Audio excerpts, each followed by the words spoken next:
down for me. Right, so it's recording. Yeah. Alright. I'm Ryan. I'm Matthew. I'm Corey. This is our final whistle pitch. We decided to make a football related magazine because we could not go around the world and take our own photos of the big players. We decided to base it on around the college, as we can use kits and resources from the college to take our own photos. 442 is a similar product. It is also based on football, written and edited in a similar way our magazine is. However, we will make our product unique and stand out by having the most up-to-date stories and have competitions to entice the reader. For example, Ryan's edition has an Amazon Prime voucher, and Matthew's has a competition to win tickets to see the Community Shield. In my draft article, I wrote about Corey Nixon, an upcoming footballer from the youth team of Franklin FC, and in this article I interviewed him and got to know him more and got people excited to see him in the upcoming season. That's what my intention was in my magazine, as it's a season preview kind of thing. I decided to create news stories around big signs of the season and also check on progress of some players in the team. My draft article was based around ex-shots player Drogba and his career, as I thought that it would help me write articles which would go in the actual magazine because it requires the same skills.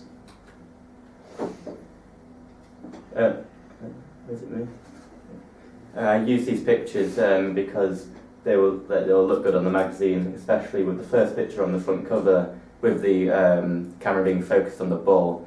It shows that this is a football magazine, and it looks quite professional. The second one is good as it looks like someone's signing for a club or signing a new contract, and looks quite realistic. And the last one is a picture of Corey Nixon, who my double page spread is targeted at, and it just shows who he is and what he's about and everything. I decided to use these three photos because they fit best to the news stories I've created. I've also based my news stories on these photos. I used the third photo for my front cover, and the other two photos I used in my double page spread.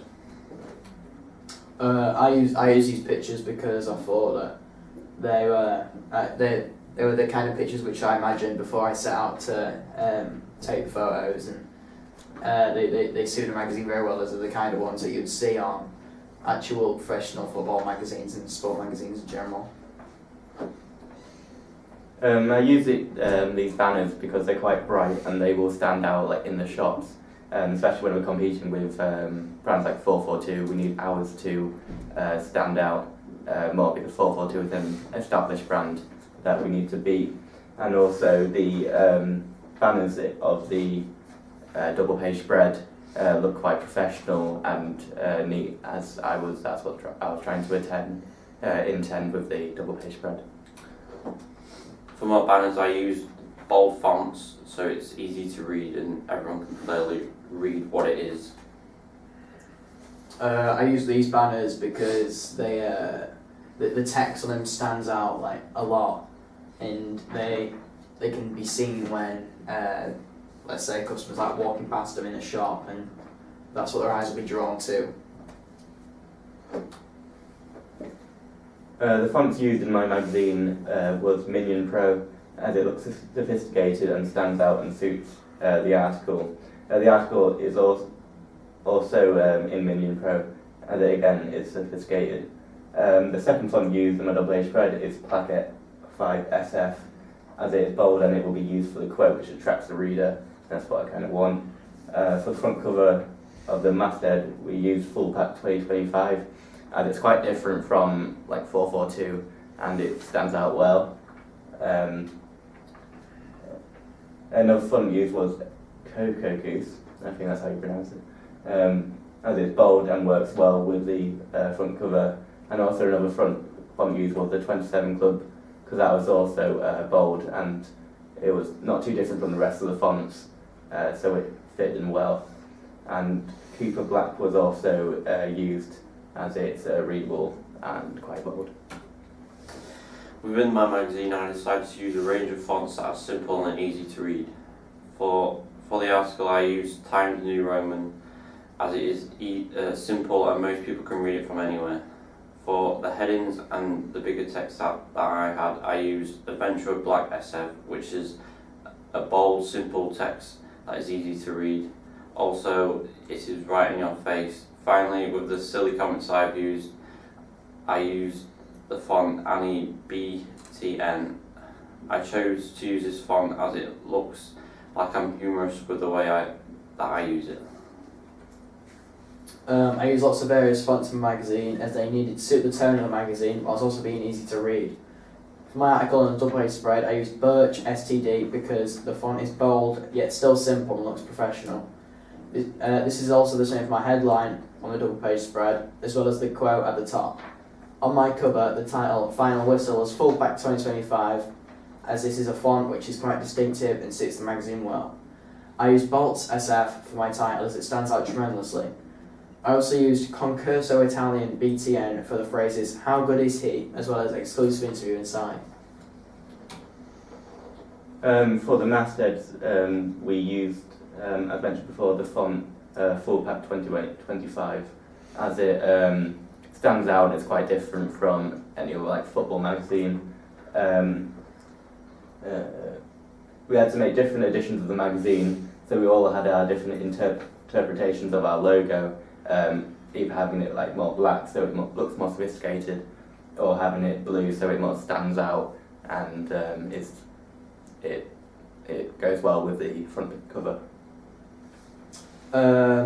The primary target audience for our magazine is generally male dominated and from the ages of around 18 to 25, as it suits the content inside as it's quite mature and sophisticated in comparison to other well-known football magazines which are more tended towards children. The secondary audience would probably still be male dominated, but will probably be a bit older, around 25 to 45, as the news inside is more modern news, but which is why it's primarily catered towards the younger audience, but also might be enjoyed by the older people.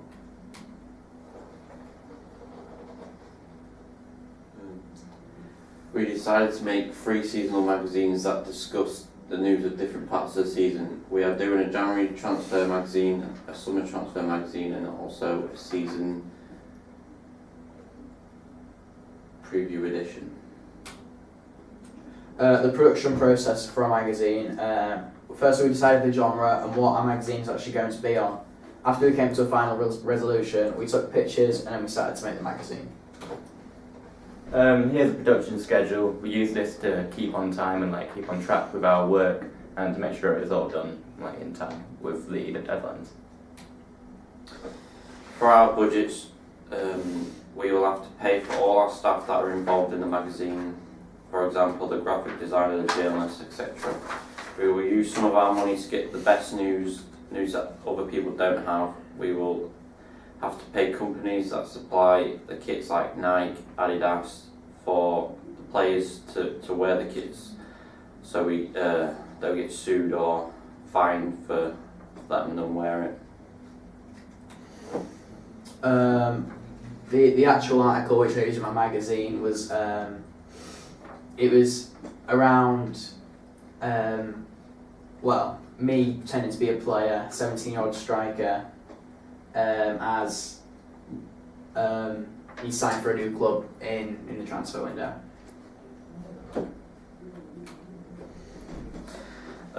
With my articles, I focused on the big sign of the transfer window, which was me, and also checked upon players like Matthew Pearson and other players like that. My actual article was very similar to my draft article. It is about Corey Nixon, who's an upcoming player from the youth squad of Franklin FC. I've added more text into the actual article and made it more professional, and yeah, that's about it. In terms of the legal and ethical issues, we used our own photos as if we used photos of like actual football players. It could cause copyright issues as we hadn't had permission, and it's also the same reason why we used our own adverts.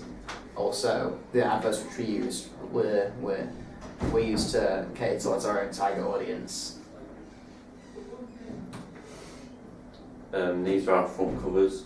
We decided to do mock-ups of them so we look more professional and stuff like that.